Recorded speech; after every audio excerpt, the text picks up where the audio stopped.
चलिए तो स्टार्ट। हम लोग के सामने क्वेश्चन है और यह क्वेश्चन जो है वो एनसीईआरटी एग्जाम्पल 2.17 का है। ठीक है, तो चलिए स्टार्ट करते हैं। क्वेश्चन कह रहा है कि consider simple pendulum having a bob attached to a string that oscillate under the action of the force due to gravity. यानी स्टूडेंट यहाँ पे एक सिंपल पेंडुलम है और वो स्ट्रिंग के साथ उसका बॉब क्या है, अटैच्ड है, और ये क्या कर रहा है, ऑसिलेट कर रहा है किसके अंडर में, तो ऑसिलेशन ड्यू टू ग्रेविटी है ना। तो ये अगर अपने मेन पोजीशन के अबाउट ऑसिलेट कर रहा है तो क्या होगा, एक ऑसिलेशन में वो कितना टाइम ले रहा है उसको हम लोग क्या बोलते हैं, टाइम पीरियड ऑफ ऑसिलेशन। उसको डिनोट किससे करते हैं, टी से। ठीक है, आगे बोला suppose that the period of oscillation of the simple pendulum, यानी ये जो टाइम टेकन है इसका वन ऑसिलेशन का, उसको हम लोग बोल रहे हैं पीरियड ऑफ ऑसिलेशन, और वो डिपेंड कर रहा है किस पे, लेंथ पे, है ना। यानी टी किस पे डिपेंड कर रहा है, एल पे, मास ऑफ द बॉब यानी बॉब के मास पे, एम पे, और acceleration due to gravity it mean G पे। ठीक है, तो drive the expression for its time period using method of dimension. तो आपको टाइम पीरियड का क्या निकालना है, एक्सप्रेशन निकालना, यानी एक फॉर्मूला ड्राइव करना है। तो हम लोग पढ़ भी चुके थे कि अगर किसी भी फिजिकल क्वांटिटी का, अगर हमें ये पता है कि वो फिजिकल क्वांटिटी कौन कौन से फैक्टर पे डिपेंड कर रहा है, तो हम उस फिजिकल क्वांटिटी का एक इक्वेशन यानी एक फॉर्मूला ड्राइव कर सकते हैं। तो यहाँ पे जो हमें फिजिकल क्वांटिटी गिवन है वो क्या है, पीरियड ऑफ ऑसिलेशन, और ये जो पीरियड ऑफ ऑसिलेशन है वो एल, एम और जी पे क्या कर रहा है, डिपेंड कर रहा है। तो हम लोग इसका एक एक्सप्रेशन फाइंड कर सकते हैं। तो चलिए स्टार्ट करते हैं। तो सबसे क्या पहले क्या करना है कि लेट कर लेते हैं, हमें किसका फॉर्मूला फाइंड करना है, टी का। इसको हम लोग लिख देते हैं सबसे पहले टी। अब ये कौन कौन से फैक्टर पे डिपेंड कर रहे हैं, तो एल, एम, जी पे। तो इधर हम लोग लिख दिए एल, एम और जी। ठीक है, अब देखिए ये जो एल है वो टी में कितना बार इन्वॉल्व है हमको नहीं पता है, तो इसका पावर हमने क्या लिख दिया, ए। ठीक है, अब ये एम कितना बार इन्वॉल्व है नहीं पता, तो हम लोग बी, और जी कितना बार इस टाइम पीरियड में इन्वॉल्व है हमको नहीं पता है, तो इसका पावर हमने कितना लिख दिया, सी। ठीक है, और यहाँ पे एक साइन दे देंगे प्रोपोर्शनलिटी का। क्लियर स्टूडेंट, अब ये प्रोपोर्शनलिटी का साइन जब हम लोग हटाएंगे तो इक्वल आएगा, और एक कांस्टेंट आएगा के, एल का पावर ए, एम का पावर बी, और जी का पावर क्या हो गया, सी। इसको मान ले रहे हैं इक्वेशन नंबर 1। क्लियर स्टूडेंट, अब यहाँ पे अगर हम लोग बात करें तो वेयर के इक्वल टू क्या है, कांस्टेंट, और ए बी सी यहाँ पे क्या है, अननोन क्वांटिटी। क्लियर स्टूडेंट, जिसके बारे में हमें कुछ भी नहीं पता है। ठीक है, चलिए तो आगे बढ़ते हैं। आगे क्या करेंगे, तो टेकिंग डायमेंशंस बोथ साइड, दोनों साइड हम लोग डायमेंशन लेंगे, एलएचएस का भी और आरएचएस का भी। बट यहाँ पे हम जो भी लिखेंगे डायमेंशन, वो डायमेंशनल फॉर्मूला जो लिखेंगे वो एमएलटी के फॉर्मेट में लिखेंगे। किसके फॉर्मेट में लिखना है, एमएलटी के फॉर्मेट में। तो देखिए टाइम पीरियड, तो टाइम पीरियड का डायमेंशन क्या होगा, टी, लेकिन जो उसका डायमेंशनल फॉर्मूला लिखेंगे हम एमएलटी के फॉर्मेट में लिखेंगे। तो क्या लिखेंगे, एम जीरो, एल का पावर जीरो, और टी का पावर क्या हो जाएगा, 1 हो जाएगा। क्लियर है, इसी तरह के कांस्टेंट है तो कांस्टेंट का कोई डायमेंशन नहीं होता है, एल लेंथ है, बट एमएलटी के फॉर्मेट में लिखना है तो एम का पावर 0, एल का पावर 1, और टी का पावर क्या हो जाएगा, 0, और पावर कितना देखिए पूरे का ए, है ना। इसी तरह एम का लिखेंगे तो एम का पावर क्या होगा 1, एल का पावर 0, टी का पावर 0, और यहाँ पे पूरे का बी, है ना। Acceleration due to gravity, acceleration है तो डायमेंशन L इनवर्स 2, यानी m का पावर 0, L1 T इनवर्स 2, और पूरे का पावर क्या हो गया, c हो गया।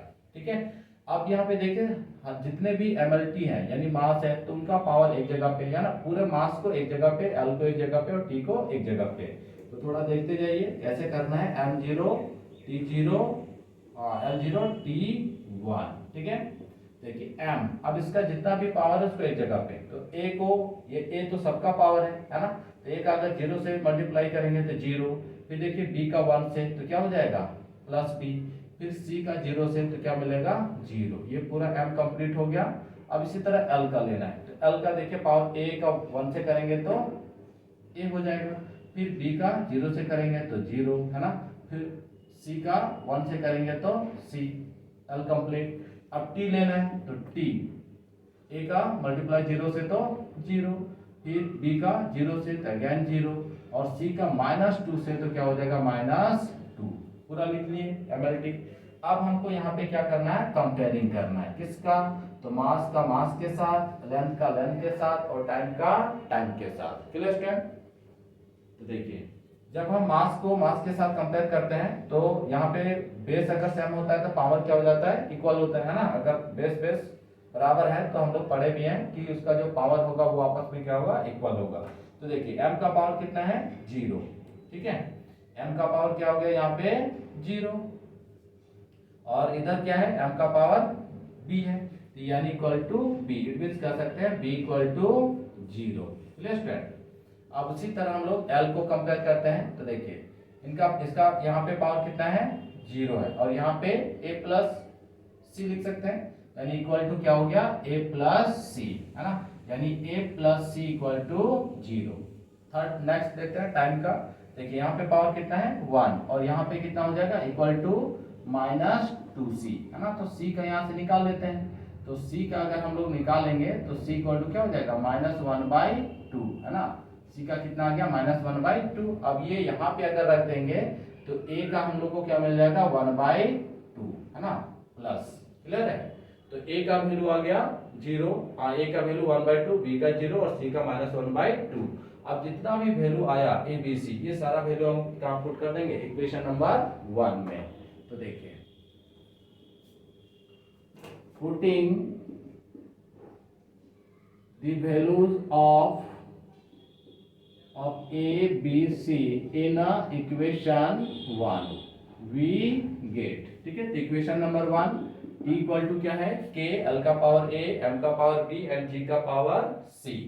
तो k, l का पावर a, m का पावर b और g का पावर c। ठीक है, तो t equal to k as it is रहेगा, l a का पावर a, तो a का वैल्यू 1/2, तो यहाँ पे क्या हो जाएगा l 1/2, फिर m का पावर क्या है b, और b का वैल्यू कितना है 0, तो यहाँ पे लिख देंगे 0, और g का पावर c, और c का वैल्यू -1/2, तो यहाँ हो जाएगा -1/2, है ना।